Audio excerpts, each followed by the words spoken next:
The independent Senator Adrian Augier has called for a more detailed explanation on the justification for the loan of $20 million, the approval of which was being sought by the government for what it calls the second phase of the St. Jude Hospital project. There's insufficient clarity about what we are proposing to do now and how it is going to be achieved. There is insufficient clarity also as to how the sum of $20 million has been arrived at. And I think we owe it to both ourselves as members of the Senate and to the people of St. Lucia to say that we are going to raise this money to do X and Y and Z within a particular time frame, at the end of which we will have this result, this outcome, and this final cost. I have not seen that today. Senator Augier, in his contribution to the debate in the Upper House on Thursday, stated that such a burden on the taxpayers of St. Lucia cannot be taken lightly. He described the huge sums of money spent on St. Jude reconstruction over the 10-year period as a scandal. Madam President, the people of St. Lucia have had enough of this project. We have had enough of this scandal.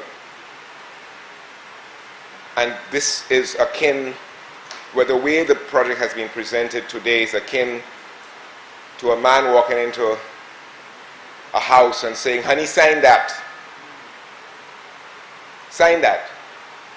We're borrowing money, sign that." People don't do that again. No husband in his right mind not doing that to his wife, and no wife in her right mind not doing that to her husband. We have to sit down. We have to say, we need a house. This is what we have agreed. We'll have so many bedrooms. We'll have a garage for your car and for mine. A stable for the donkey, if that's what we can afford. A fowl coop for the chickens, if that's where we're getting our eggs from. And the general good will then be served by that debate. And we can agree, okay, we're signing that, we're going forward. We know we have to do this, let us do it. The independent senator says the people of St. Lucia deserve to be provided with more information on this project, particularly given the large sum of money involved and the history of the St. Jude reconstruction project.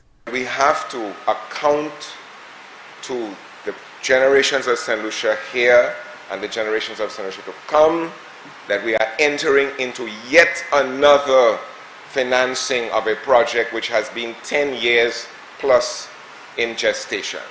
We cannot take the people of St. Lucia for granted, take the taxpayers of this country for granted, and refer to this as some trifling initiative. This is fundamental to the healthcare regime, to health policy, to health infrastructure in our country, which is in questionable shape, to say the least, on all fronts. On all fronts, all of our major institutions are facing problems, are facing uncertainty. The public is not well informed about what the outcomes are supposed to be, and I think we owe that explanation to them. The independent senator voted against the bill for authorizing the Minister for Finance to secure the loan of $20 million for the reconstruction of St. Jude. The Senate, however, voted in favor of the bill. Stanley Lucian for the HTS News Force.